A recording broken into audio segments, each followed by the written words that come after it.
বিসমিল্লাহির রহমানির রহিম। আজ আমরা দশম শ্রেণীর বিজ্ঞান পড়তে যাচ্ছি। দেখো, বিজ্ঞানের সপ্তম অধ্যায় আমরা পড়া শুরু করছি এবং সেটা বেশ কিছু ক্লাস আমার হয়েছে। তো আজকে দেখো যে আমরা ক্ষার সম্পর্কে পড়ব। দেখো, ক্ষার কি এই সম্পর্কে এখন আমরা জানব।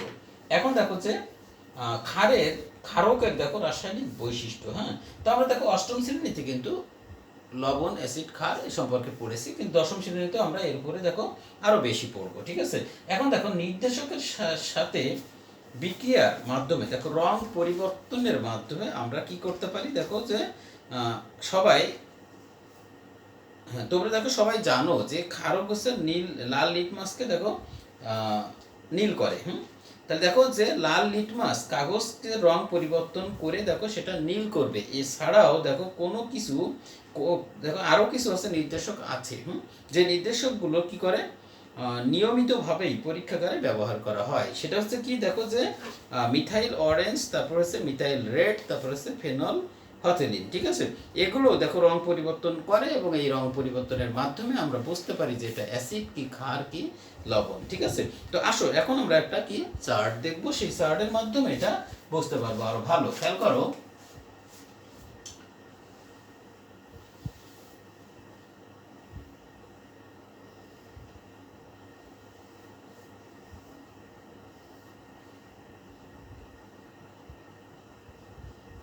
নির্দেশক, এরপরে কি নির্দেশকের রং,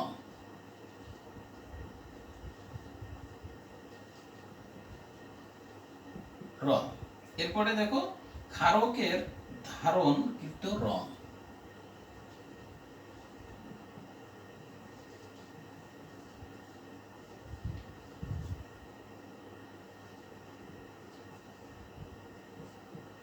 ক্ষারকের ধারণকৃত রং। এখন খেয়াল করো যে লাল লিটমাস কাগজ, দেখো লাল লিটমাস কাগজ কি হবে,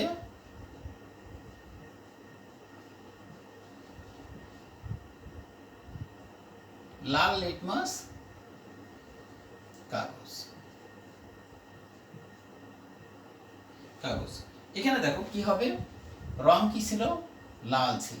হ্যাঁ, এরপরে দেখো এই লাল লিটমাস কাগজটা যদি আমরা কি করি, যদি আমরা ক্ষারকের ভিতরে ডোবাই তাহলে কি হবে, দেখো যে নীল রং ধারণ করবে। ঠিক আছে, আচ্ছা দেখো এরপরে দেখো হচ্ছে মিথাইল অরেঞ্জ,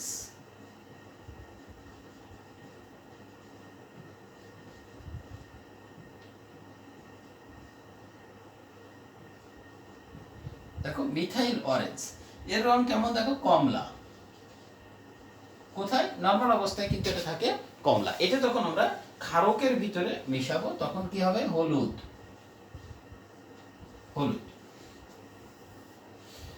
এরপরে দেখো মিথাইল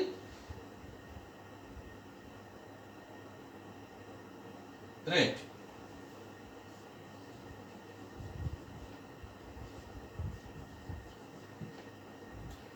দেখো এর রং মেইনলি থাকে হচ্ছে কি লাল। এ যখন ক্ষারকের ভিতরে যাবে তখন হচ্ছে হলুদ হবে।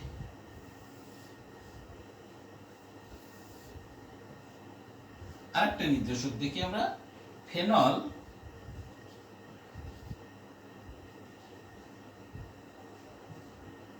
হথেলিন,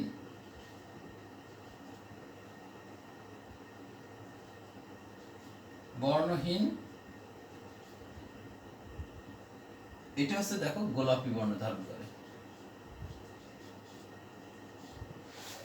তো এখন খেয়াল করি আমরা কি করব, ক্ষারক নিব এবং ক্ষারকের ক্ষেত্রে এটা কিন্তু পরীক্ষা হচ্ছে। এখন দেখো আমরা নির্দেশক নিয়েছি কি, লাল লিটমাস কাগজ। লিটমাস কাগজ কয় ধরনের, দুই ধরনের, এটা হচ্ছে নীল লিটমাস আর একটা হচ্ছে লাল লিটমাস। তো আমরা এর আগে পড়েছি দেখো অ্যাসিডে যদি নীল লিটমাস কাগজ ডুবানো হয় তাহলে কি লাল বর্ণ ধারণ করে। ঠিক একইভাবে দেখো লাল লিটমাস কাগজ নিয়েছি আমি, সেটা যদি ক্ষারকের ভিতরে দিই তাহলে কি হবে, নীল আকার ধারণ করবে। এটা ছিল লাল, এটা এখন নীল হলো। ঠিক একইভাবে দেখো মিথাইল অরেঞ্জ, এটা যদি নেওয়া হয় তাহলে এটা হচ্ছে কি কমলা রং ছিল, এটা হচ্ছে হলুদ বর্ণ ধারণ করবে। এরপরে দেখো মিথাইল রেড, এর হচ্ছে লাল রং ছিল, এটা হচ্ছে হলুদ রং ধারণ করবে। এরপরে ফেনল ফথেলিন দেখো কি হবে, বর্ণহীন থাকে, এটা হচ্ছে গোলাপি বর্ণ ধারণ করবে। যদি গোলাপি বর্ণ ধারণ করে তাহলে আমরা বুঝতে পারবো যে দ্রবণটা আমরা নিয়েছি, এই দ্রবণটা হচ্ছে কি ক্ষার বা ক্ষারক। ঠিক আছে, আচ্ছা তাহলে এই পর্যন্ত কিন্তু আমরা বুঝতে পারলাম পানিতে দেখো দ্রবণীয় ক্ষারক অর্থাৎ ক্ষার সমূহ দেখো পানিতে হাইড্রোক্সিল আয়ন তৈরি করে, ঠিক আছে, বা OH আয়ন তৈরি করবে। দেখো ব্যাপারটা কি হয়,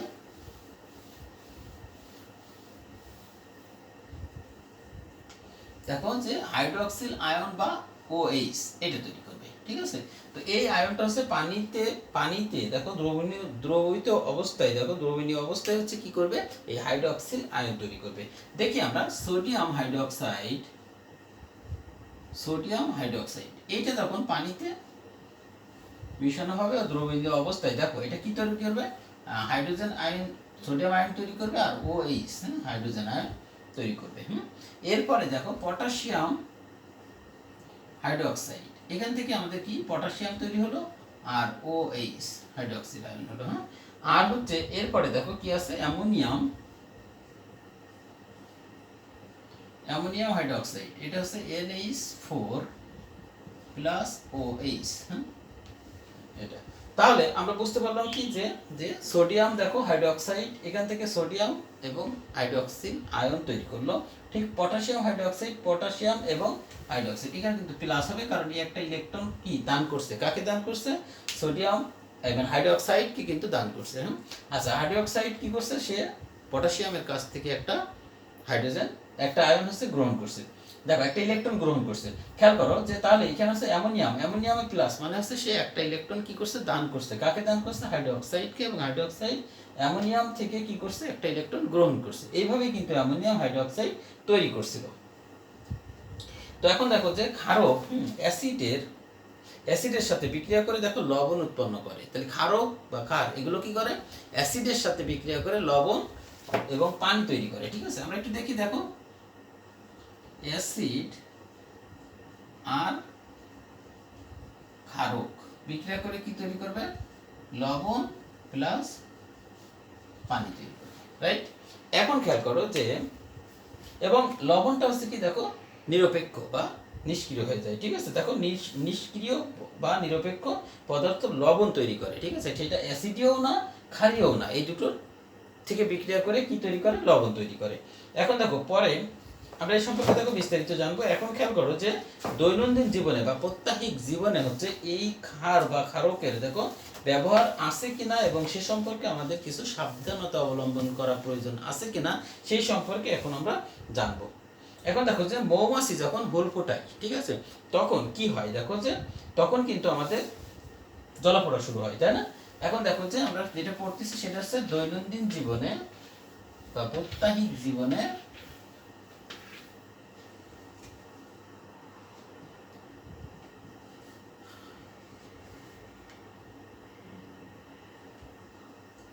প্রাত্যহিক জীবনে ক্ষারকের ব্যবহার ও সাবধানতা। দেখো তাহলে আমরা খেয়াল করছি যে মৌমাছি হুল ফোটালে বা পিঁপড়া কামড় দিলে, ঠিক আছে, জলে কেন, ফুলে যায় কেন, এই ব্যাপারে দেখো আমাদের কিন্তু ধারণা নাই, তাই না। যে আমাদের যখন হচ্ছে মৌমাছি হুল ফোটায় বা পিঁপড়া কামড় দেয় তখন কিন্তু জ্বলতে থাকে। ঠিক আছে, কামড় দেখো কারণ হলো পিঁপড়ার কামড়ের মাধ্যমে মূলত ফর্মিক অ্যাসিড নিঃসৃত হয়, যা আমাদের শরীরের দেখো জ্বালা পোড়ার কারণ হিসেবে কারণ হয়। ঠিক আছে, আচ্ছা এখন দেখো যে মৌমাছি হচ্ছে হুল ফোটালে হচ্ছে ফর্মিক অ্যাসিড, এখানেও দেখো ফর্মিক অ্যাসিড আসে, অথবা কি হয় ম্যালিটিন বা অ্যাপামিন নামক দেখো অ্যাসিড জাতীয় পদার্থ হচ্ছে নিঃসৃত হয়, এবং সেই অ্যাসিড জাতীয় পদার্থ কিন্তু আমাদের শরীরে আসলে অত্যন্ত জ্বালা পোড়া করা শুরু করে, ঠিক আছে।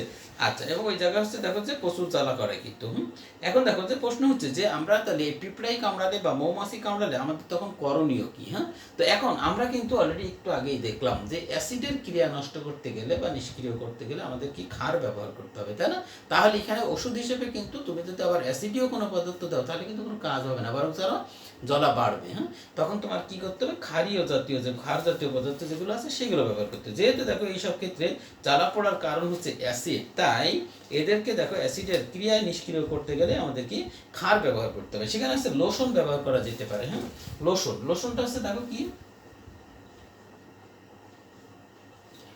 লোশন হচ্ছে দেখো চুন জাতীয় পদার্থ দিয়ে লোশন যদি বানানো হয় সেই লোশনটা আমরা এখানে ব্যবহার করতে হবে। এরকম দেখো আরো একটি লোশন আছে, সেটা হচ্ছে কি ক্যালসিয়াম হাইড্রোক্সাইড। দেখো ক্যালামিন, ক্যালামিন যা হচ্ছে মূলত হচ্ছে জিঙ্ক কার্বনেট। হ্যাঁ, জিঙ্ক কার্বনেট, তাহলে ZnCO3, তাহলে জিঙ্ক কার্বনেট বা বেকিং সোডা ব্যবহার করেও দেখো ভালো ফল পাওয়া যায়। তাহলে আমরা হচ্ছে জিঙ্ক কার্বনেট, বা ক্যালামিন বলে এটাকে, এইটা। তারপর হচ্ছে কি আমরা বেকিং সোডা ব্যবহার করেও, বেকিং সোডাও কিন্তু ক্ষারধর্মী পদার্থ, এইটা যদি আমাদের ওই অ্যাসিডের সাথে বিক্রিয়া করে তাহলে কিন্তু লবণ পানি তৈরি হবে এবং সেখানে আমাদের প্রশমিত হবে। এরপরেও আরও কিছু ব্যাপার কিন্তু আছে যেটা আমরা এর আগেই পড়েছি, যে মাটিতে হচ্ছে অ্যাসিডিটি বেড়ে গেলে কি হয়, মাটির উর্বরতা নষ্ট হয়, তাই না? তো এই অ্যাসিডিটি বেড়ে গেলে আমাদের তখন করণীয় কি, আমাদের ক্ষারধর্মী পদার্থ সেখানে ব্যবহার করে তখন কিন্তু আমাদের এই অ্যাসিডিটি কি কমাতে হবে এবং সেই মাটির উর্বরতা আবার ফিরিয়ে আনতে হবে। দেখো তখন ক্ষারধর্মী পদার্থ ব্যবহার করে দেখো অ্যাসিডিটিকে হচ্ছে প্রশমতি করা হয় এবং উর্বরতা আবার ফিরিয়ে আনা হয়। এই ক্ষেত্রে দেখো বহুল ব্যবহৃত হচ্ছে কি চুন কি calcium hydroxide, calcium oxide CaO, calcium oxide. আর কি দেখো যে ক্যালসিয়াম হাইড্রো অক্সাইড, হ্যাঁ, এটা আবার দেখো যে ক্যালসিয়াম অক্সাইড আবার পানির সঙ্গে বিক্রিয়া করে কিন্তু ক্যালসিয়াম হাইড্রো অক্সাইড তৈরি করে। তো এটা হচ্ছে তুমি যখন মাটিতে দিবা, দেওয়ার পরে যেগুলো কিন্তু আমরা একটা সেচ দিই, তাই না, পানি দিই, তো পানি দিলে তখনই কিন্তু ক্যালসিয়াম হাইড্রো অক্সাইড তৈরি হয়, মিল্ক অফ লাইম এটাকে বলে। হ্যাঁ, তাহলে মিল্ক অফ লাইম কিন্তু ক্যালসিয়াম হাইড্রো অক্সাইড। হ্যাঁ, তাহলে এই মিল্ক অফ লাইম ব্যবহার করার ফলে তখন কি করে, অ্যাসিডিটিটা, মাটির অ্যাসিডিটিটা কি নষ্ট হয়। হ্যাঁ, হয়ে কি হয়, তোমার নিরপেক্ষ হয়ে যায়। হ্যাঁ, অবশ্যই দেখো এই কাজে হচ্ছে চুনা পাথর, ক্যালসিয়াম কার্বনেট ব্যবহার করা হয়। আচ্ছা, দেখো এরপরে বাসা বাড়িতে দেখো পরিষ্কারক হিসেবে প্রচুর পরিমাণে হচ্ছে কি অ্যামোনিয়াম হাইড্রোক্সাইড ব্যবহার করা হয়, এটাও একটা কিন্তু ক্ষার, ঠিক আছে। আবার আরেকটা জিনিস খেয়াল করো, টুথপেস্ট বা টুথ পাউডার আমরা ব্যবহার করি, তাই না? এই টুথপেস্ট বা টুথ পাউডার এটা কি, এটা কেন ব্যবহার করা হয়? এটা হচ্ছে এক ধরনের দেখো ক্ষারীয় পদার্থ। হ্যাঁ, এটা কি করা হয়, আমরা যখন খাবার খাই তখন হচ্ছে আমাদের দাঁতে বা মুখে কি হয় দেখো যে অ্যাসিডীয় পদার্থ কিন্তু লেগে যায়। হ্যাঁ, তেল জাতীয় বা অ্যাসিডীয় পদার্থ এগুলো লেগে যায়, এইগুলোকে হচ্ছে নিষ্ক্রিয় বা প্রশমিত করতেই হচ্ছে কিন্তু কি ব্যবহার করা হয়, টুথপেস্ট আমরা ব্যবহার করি, ঠিক আছে। আচ্ছা, এছাড়াও দেখো থালা বাসন হচ্ছে পরিষ্কার করার জন্য হচ্ছে শক্ত সাবান বা তরল সাবান ব্যবহার করা হয়, সেগুলো হচ্ছে কি ক্ষারীয় পদার্থ, তাই তো। আচ্ছা, এরপরে দেখো যে আমাদের যখন গ্যাস্ট্রিক হয়, গ্যাস্ট্রিক হলে আমরা কি করি, অ্যাসিডিটি হলে তখন কি করি, গ্যাসের জন্য হচ্ছে অ্যান্টাসিড খাই, তাই না? এই অ্যান্টাসিডটা হচ্ছে কি দেখো ম্যাগনেসিয়াম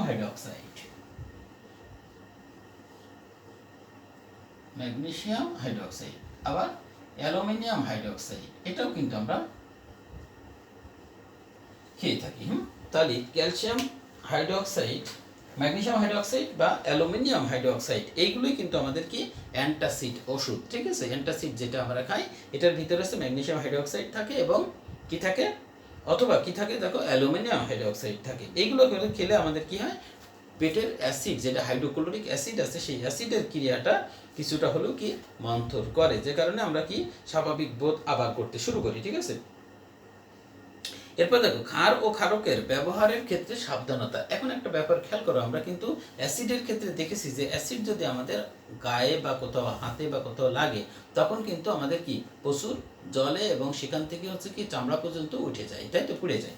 তো ঠিক একইভাবে দেখো ক্ষার বা ক্ষারক জাতীয় পদার্থ যখন আমরা ব্যবহার করি, কোথায় ব্যবহার করি, আমরা কাপড় চোপড় যখন ধুই তখন একটু খেয়াল করলে তোমরা দেখতে পারবে যে কাপড় ধোয়ার পরে তোমার হাতটা কিন্তু কি একটা পর্দা কি উঠে যায় মতো অবস্থা হয়ে যায়, তাই না, নরম হয়ে যায়। এর কারণ কি, এটা কিন্তু ক্ষার বা ক্ষারক হচ্ছে আমাদের শরীরে হচ্ছে এটা ক্ষতি করে। তাহলে এই ধরনের ক্ষতি যদি করে তাহলে কি আমাদের শরীরে সমস্যা হতে পারে, যে কারণে আমাদের কি করতে হবে, এই ক্ষার জাতীয় কোনো পদার্থ ব্যবহার করতে গেলে অবশ্যই তোমাকে কি করতে হবে, হাতে রাবার জাতীয় কোনো কিছু গ্লাভস ব্যবহার করতে হবে, অথবা কি অ্যাপ্রন পরতে হবে। হ্যাঁ, অ্যাপ্রন এবং গ্লাভস ব্যবহার করে তারপরে আমরা কি করব, এই জাতীয় জিনিসগুলো ব্যবহার করব। ঠিক আছে, এরপরে দেখো প্রশমন ও এর প্রয়োজন।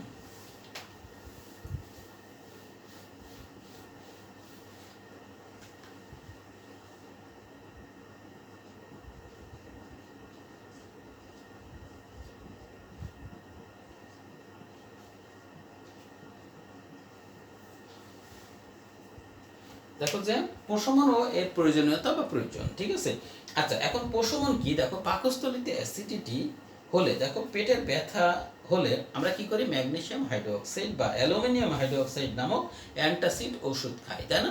আসলে সে কি করে, দেখো যে সেটা এর আগেই কিন্তু আমি বলেছি যে অ্যাসিড হচ্ছে হাইড্রোক্লোরিক অ্যাসিড থাকে, এই যে হাইড্রোক্লোরিক অ্যাসিড, এর সঙ্গে হচ্ছে কি করবে, ম্যাগনেসিয়াম হাইড্রোক্সাইড এটা বিক্রিয়া করবে, বিক্রিয়া করে কি তৈরি করবে, দেখো লবণ পানি তৈরি করবে, ম্যাগনেসিয়াম দেখো ক্লোরাইড তৈরি করবে, আর হচ্ছে পানি তৈরি করবে।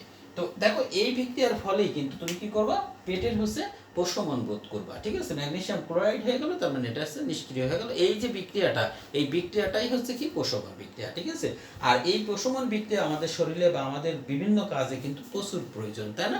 এটা কেন প্রয়োজন হচ্ছে, যে আমার অ্যাসিডের অ্যাসিডিটি কমাইতে বা ক্ষারের ক্ষারকত্ব কমাইতে কিন্তু আমরা কি করতেছি, অ্যাসিডকে প্রশমিত করার জন্য হচ্ছে ক্ষার ব্যবহার করছি, আর ক্ষারকে প্রশমিত করার জন্য হচ্ছে অ্যাসিড ব্যবহার করছি। ঠিক আছে, করে এইভাবে আমরা কিন্তু লবণ পানি তৈরির মাধ্যমে কি করতেছি, এই বিক্রিয়াটা, এই প্রশমন বিক্রিয়ার মাধ্যমে আমরা হচ্ছে কি, সেইখানে হচ্ছে অ্যাসিডিটি বেড়ে গেলেও হচ্ছে ক্ষারকত্ব এনে আমরা নিষ্ক্রিয় করে ফেলতে পারতেছি, আবার ক্ষার বেড়ে গেলেও অ্যাসিড ব্যবহার করে সেটা হচ্ছে প্রশমন করতে পারছি। তো এখন খেয়াল করো যে এখানে কিন্তু আমাদের যে বিক্রিয়াটা হয় সেটা হচ্ছে, এটা একটা আবার আরেকটা বিক্রিয়া ঘটে, সেটা হচ্ছে হাইড্রোক্লোরিক অ্যাসিড আবার অ্যালুমিনিয়াম হাইড্রোক্সাইড। হ্যাঁ, দেখো এইটার সঙ্গে বিক্রিয়া করে কি তৈরি করবে, অ্যালুমিনিয়াম ক্লোরাইড তৈরি করবে, আর হচ্ছে পানি তৈরি করবে। ওকে, তো এখন দেখো যে এই হচ্ছে মূলত এখানকার বিক্রিয়া। এখন এখানে আরেকটা ব্যাপার কাজ করতেছে, সেটা হচ্ছে যে হাইড্রোজেন, দেখো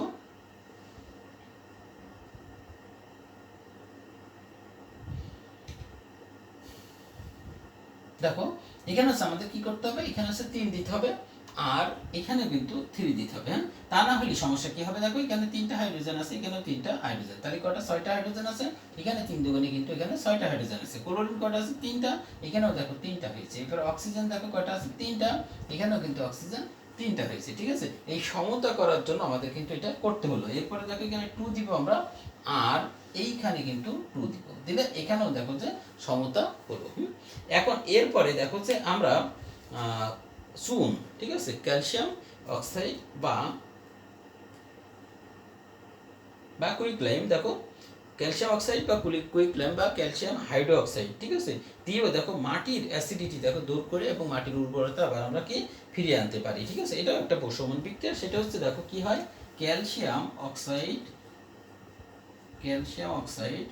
এটার সঙ্গে H2SO4 সালফিউরিক অ্যাসিড, হ্যাঁ, বিক্রিয়া করে কি তৈরি করে, দেখো ক্যালসিয়াম সালফেট, আর কি তৈরি করবে, পানি তৈরি করবে।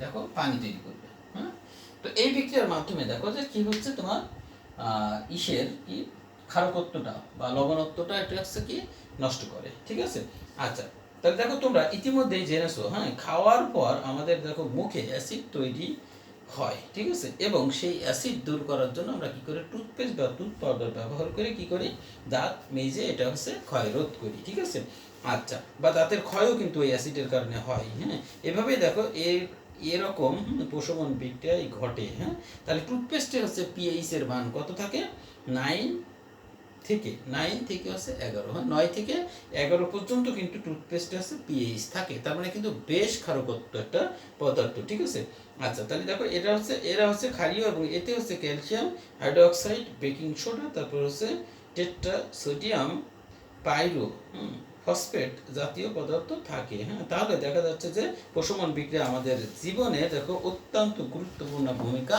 পালন করছে, তাই তো? তাহলে প্রশমন বিক্রিয়ার মাধ্যমে আমরা কি বললাম যে অ্যাসিডের অ্যাসিডিটি বা ক্ষারের ক্ষারকত্ব কিন্তু আমরা বিনষ্ট করে আমরা স্বাভাবিক একটা অবস্থায় ফিরে আসতে পারি। ঠিক আছে, তো এই হচ্ছে আমাদের দেখো আজকের ক্লাস। এরপর আমরা হচ্ছে কি লবণ নিয়ে আলোচনা করব। তো ঠিক আছে, সবাই ভালো করে প্র্যাকটিস করবে এগুলো। হ্যাঁ, তো ভালো থাকো সবাই, আল্লাহ হাফিজ।